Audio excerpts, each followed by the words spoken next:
Hi, everybody. Thanks for joining me for a few minutes to think of something greater than ourselves.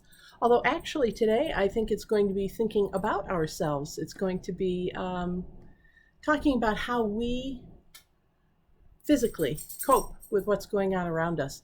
I attended a webinar this weekend as part of study leave time for me, and it was on kind of healing the healers, how to bring healing to ourselves when we are in this world where everything is changing and it draws on us so much. And although it didn't call it ambient energy like I do, it was really referring to all the energies that are around us that we have to screen out, and what's it like for us, and what toll does it take on those of us who are trying to maintain some sort of balance.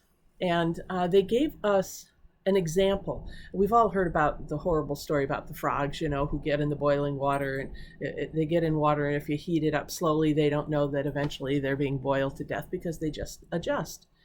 Well, instead, he talked about it in terms of the hot tub effect. Much nicer image, isn't it? The hot tub effect is this: that it's cold outside, you feel yourself getting warm when you get into the warm water. Then you're there for a while, all of a sudden it doesn't feel so warm anymore, so you crank up the heat on the hot tub so that it feels warm again. This workshop was pointing out that we as human beings have the great ability to adapt, that it is our adaptability that has saved our species from extinction over millennia. He explained that there are two parts of our brain. They're not different parts, but there are two different functions that the brain has.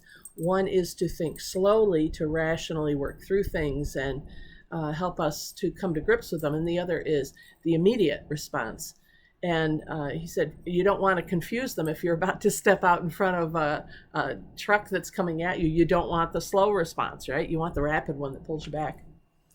And this man was saying, and he has science to back this up, that we as humans respond emotionally sooner than we do intellectually. Nanoseconds difference, but that we can measure that now, that our autonomic nervous system responds with our, adrenaline, for instance, and hormones and endorphins and those things, responds with those before we are ever cognitively aware of what it is that's going on around us. And we enter into the hot tub effect when the things around us are constantly stimulating, and we don't even know it anymore. And so we end up, our body will advance. If it feels, oh yeah, I'm going to be attacked, then it advances, not realizing that it has changed its original set point, where originally my threshold might have been here, and then my body kicks it up to here with all of the ambient energies. The longer we live in it, the more the set point rises, and so it's up to here, and then our body responds and moves us up even farther.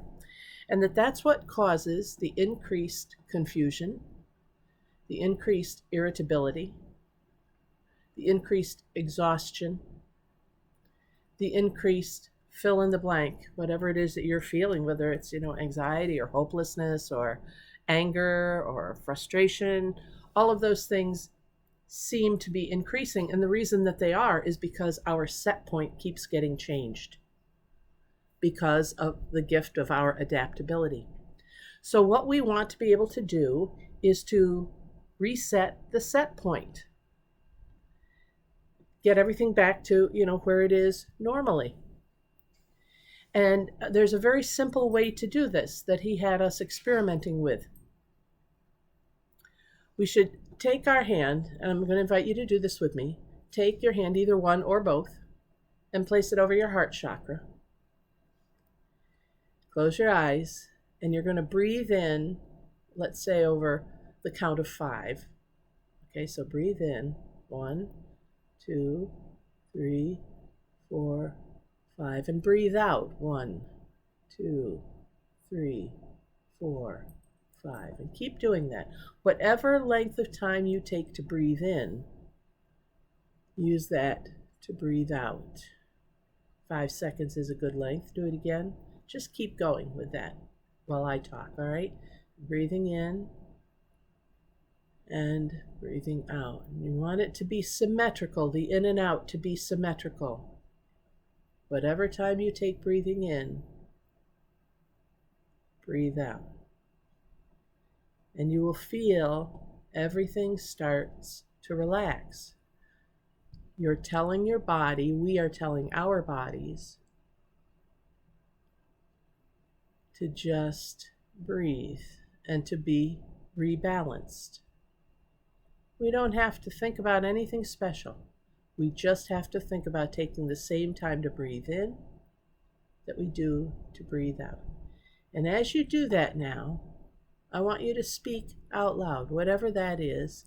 I'm going to suggest just counting to 10 as we do it. On the exhale, you're breathing in,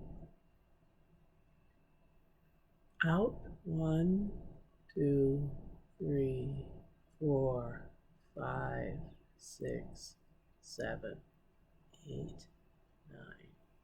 10. Breathe in, breathe out.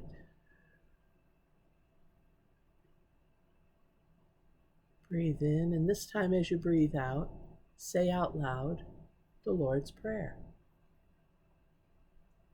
Our Father, which art in heaven, even if it takes more than one breath, hallowed be thy name.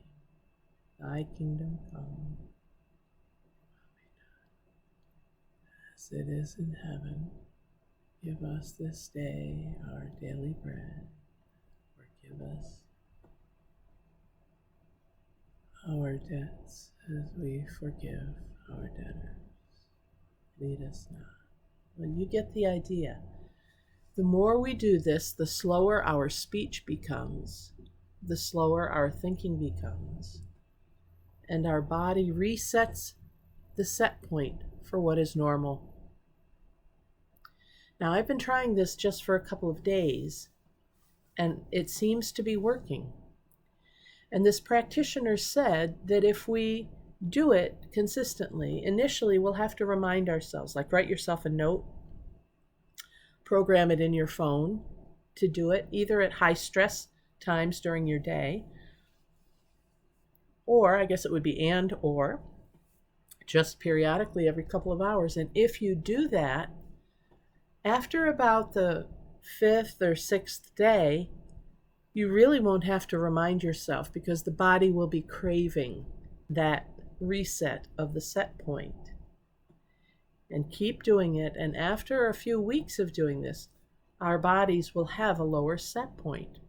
Now, why do this? Aside from the fact it makes us feel good and makes us sharper and more aware and less upset and less bothered, another reason is that these energies affect people around us. You know, if you're in the presence of someone who's very calm, speaking calmly, who just is centered in their being, it invites you to be there too, and it changes things.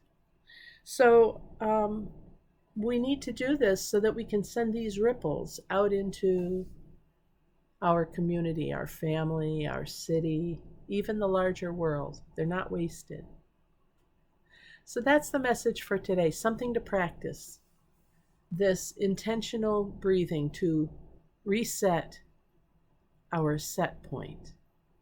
All right. I'm Pastor Deb Swift of South Presbyterian Church in Rochester, New York. Thanks for joining me for this prayerful pause with the pastor. Today, an embodied prayer of resetting our set point. If you'd like to learn more about us, or if you'd like to contribute to this ministry, that information is on the end slide of this video. Thanks so much. We'll see you next time. Have a great day. God bless. Bye for now.